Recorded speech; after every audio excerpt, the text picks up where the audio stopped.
girl like a domino. I saw the badness go, we come to wreck it and done.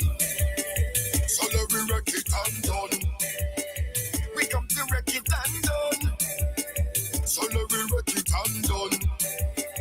Nothing about life. Vincy Mars, Vincy Mars, Vincy Mars. Nothing about life. Vincy Mars, Vincy Mars, Vincy Mars. That's what we're shouting.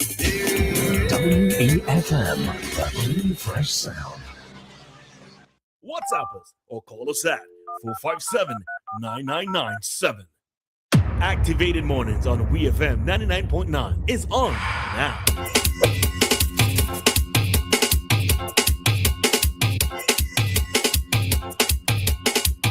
All righty, that is WEFM 99.9, 15 minutes on to 8 o'clock. It's now time for Live for this commentary today. Good morning to you, Live. Hold on. Morning, Live. You have a spike. Morning, Maka, Roleza. Listeners of WEFM this morning. How are you? How is everybody this morning? Yeah, all right. All right. Yeah, good. None of you ain't got tent yet, you know. I'm watching all it closely. Excuse you. Roleza went. Excuse you. What? Tell me what is. Oh, last Friday graduates. Okay, how was it? It was good. I enjoyed it. I mean, just a little thing about the delayed start, but that's my only real complaint. I was fine with everything else. Yeah. It wasn't too political in terms of songs. Maybe like only 2 songs are really political. I was happy to see people like Jigul there. Okay.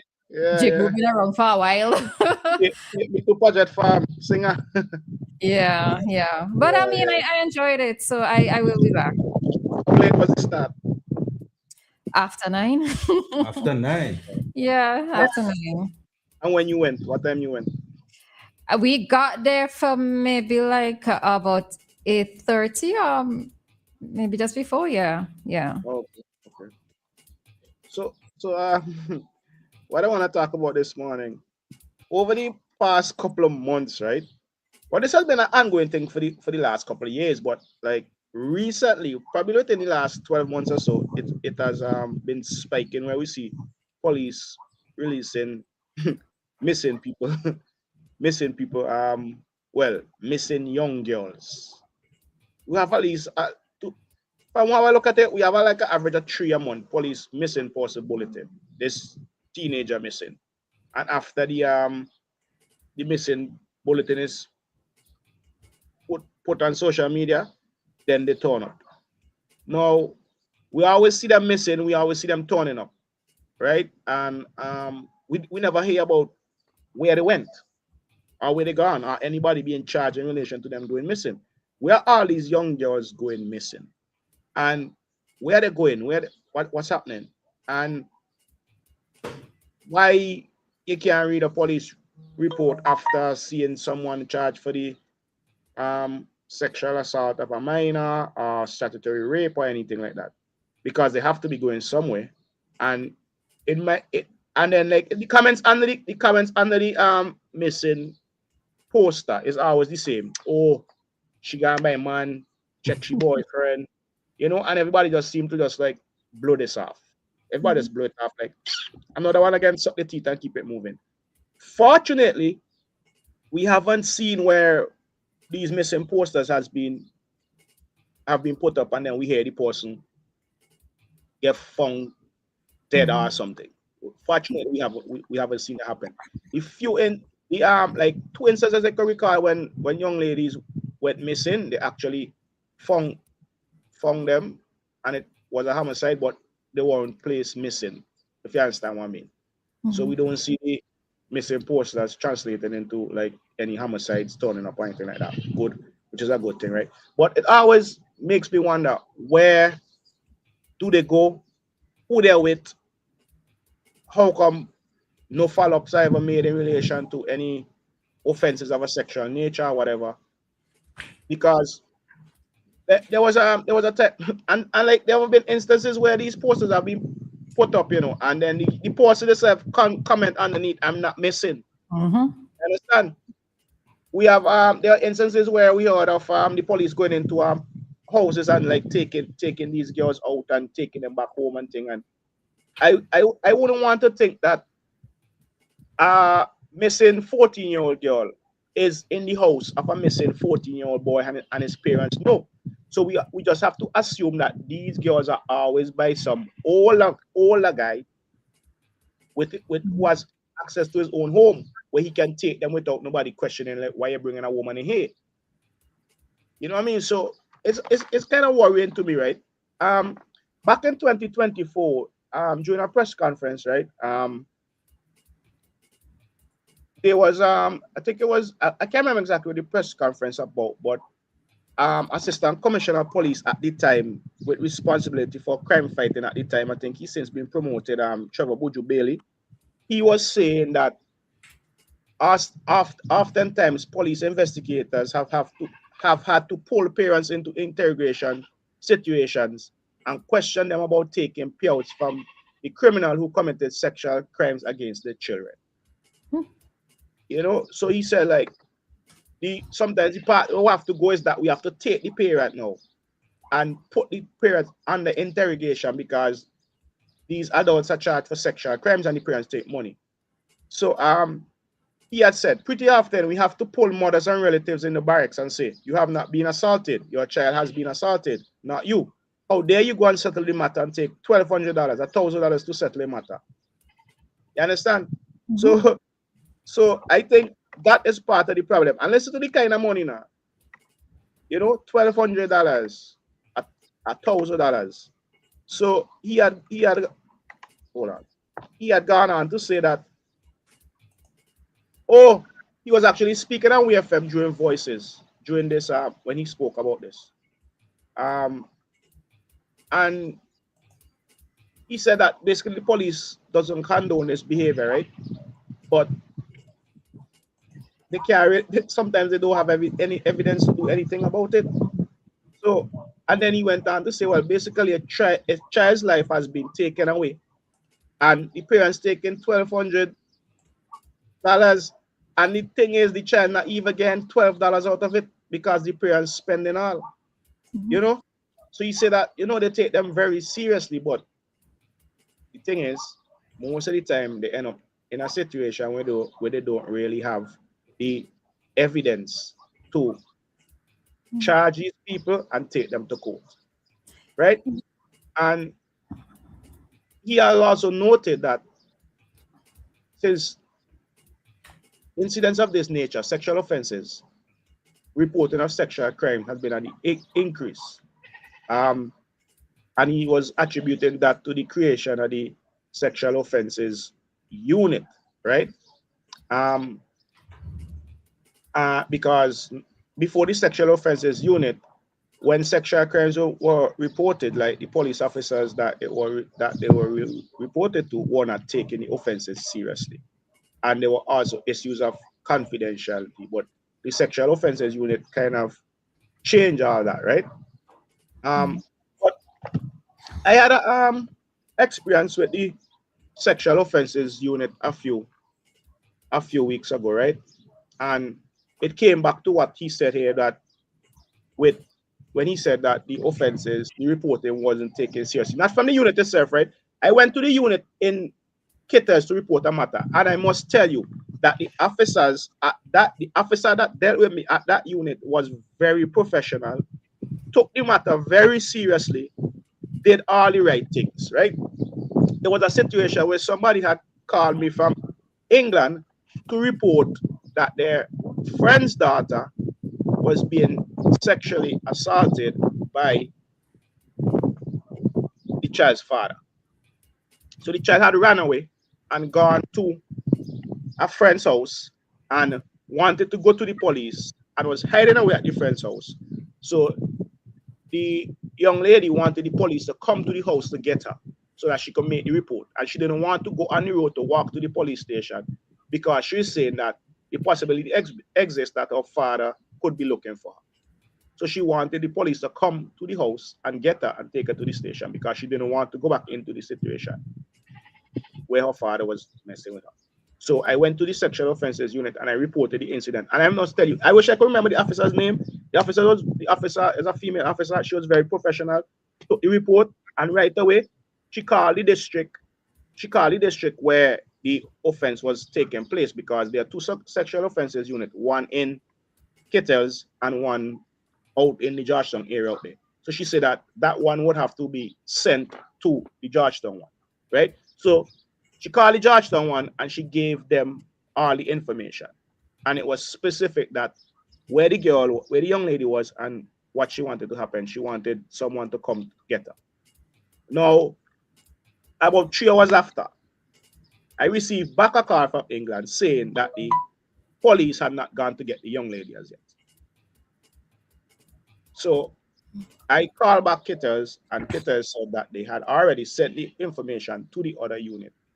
And probably that unit had to use one of the police stations out in that side to get them to go to get the young lady. But 3 hours after, nobody had gone to get the young lady. 4 hours after, nobody had gone to get the young lady. Right?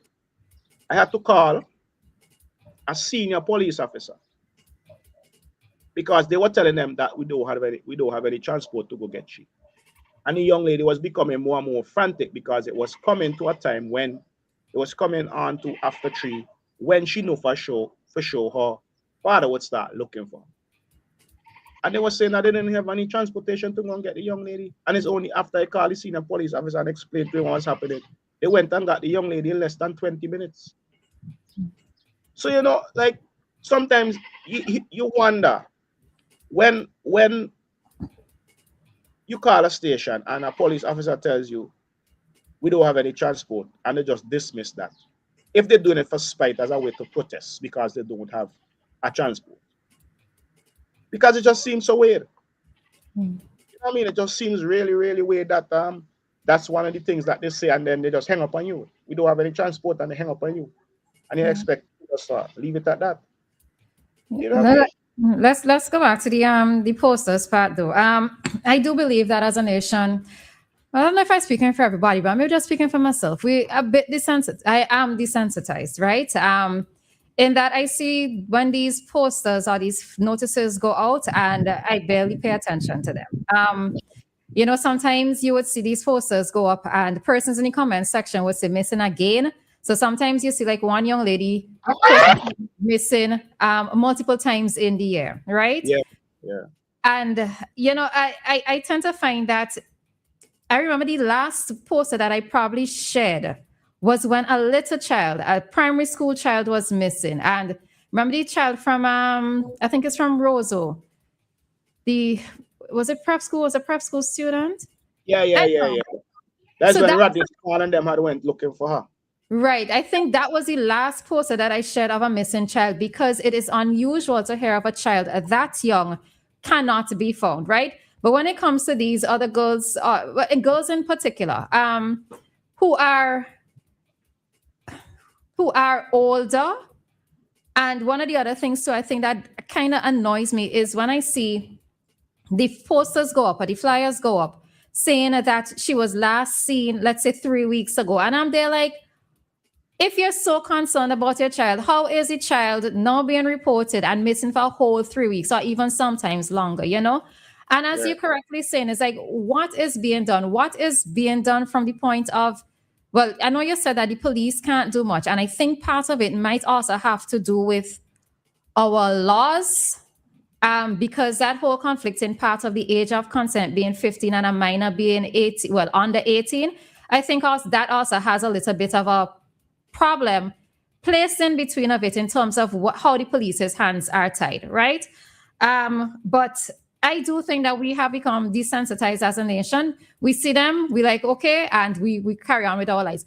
But what it is that I am very much concerned about is us becoming desensitized, or us not taking these things seriously, is for the day when a girl, and I'm more focusing on the girls in this case, right? Although I do know that there are young men who have been missing, who also have not been found for a while, right? But with the girls in particular, I am concerned where many of us, we don't take it seriously. And one of these days, we are going to turn around and realize that that girl actually needed help, right? In terms of either not being found or possibly being killed and so forth. So I sometimes try to balance it and, say maybe I should share it, but I'm concerned that one of these days it's going to be something serious. Yeah. You see, it's to me like you have to continue sharing them. You can't stop. And the police have to continue posting them. Right? I saw a so-called online media publication say, oh, we have taken the editorial policy to stop posting these, which is very foolish for so-called online publications. Yeah.